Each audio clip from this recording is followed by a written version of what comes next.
Fasting blood sugar, random blood sugar और HbA1c में क्या फ़र्क है?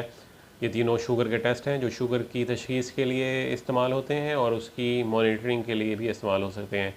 फास्टिंग ब्लड शुगर जो टेस्ट है वो फास्टिंग यानी खाना पीना बंद करके खाली पेट 8 घंटे से ज़्यादा की फास्टिंग के बाद किया जाता है और नॉर्मल लोगों में इसकी वैल्यू 100 से कम होती है।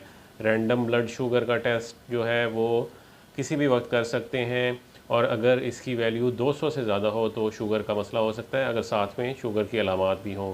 इसके अलावा जो HbA1c टेस्ट है वो 3 महीने की शुगर की एवरेज बताता है ब्लड में।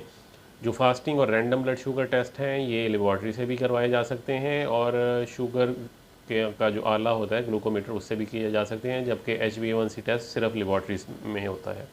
रैंडम ब्लड शुगर क्या होता है? रैंडम ब्लड शुगर टेस्ट जो है वो किसी भी वक्त शुगर चेक की जाती है, इसका खाने पीने से ताल्लुक़ नहीं होता। 140 से कम वैल्यू हो तो वो नॉर्मल होता है, 140 से लेकर 199 तक हो तो प्री डायबिटीज़ होती है, यानी डायबिटीज़ होने का चांस ज़्यादा होता है। और अगर वैल्यू 200 से ज़्यादा हो और साथ में शुगर के सिम्टम्स यानी शुगर की अलामात हों, जैसे पेशाब का बार बार आना, वज़न कम होना या फास्टिंग ब्लड शुगर जो है वो 126 से ज़्यादा हो तो शुगर की तशख़ीस हो जाती है।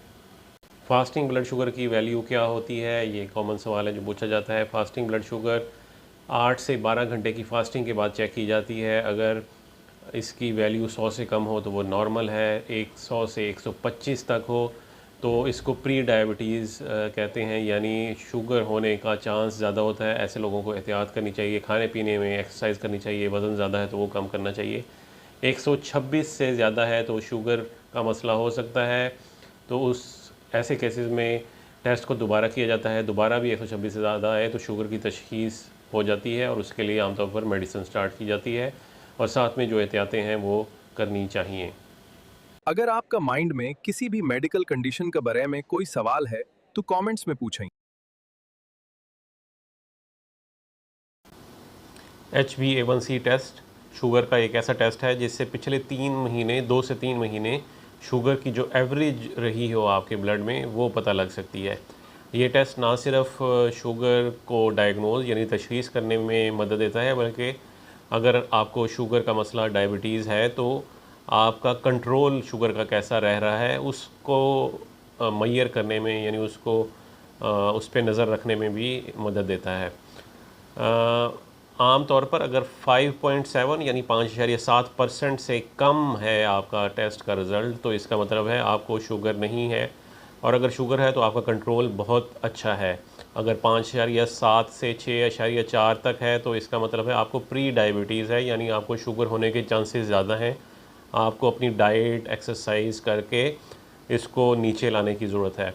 अगर आपका ये टेस्ट 6.4 से ज़्यादा इसका रिज़ल्ट है तो इसका मतलब है आपको शुगर का मसला है, आपको डाइट और एक्सरसाइज के साथ साथ मेडिसिन की ज़रूरत भी है। अगर आपको शुगर है और आपका 6.4 से कम है तो इसका मतलब है अच्छा कंट्रोल है। बाज़ केसेस में यानी ज़्यादा एज के लोगों में 7 तक भी एक्सेप्टेबल होता है। ये इंडिविजुअल हर यानी डिफरेंट लोगों के लिए डिफरेंट है, और इस सिलसिले में आप अपने डॉक्टर से, अपने एंडोक्राइनोलॉजिस्ट या फिजिशियन से ज़रूर डिस्कस करें कि आपका टारगेट क्या होना चाहिए।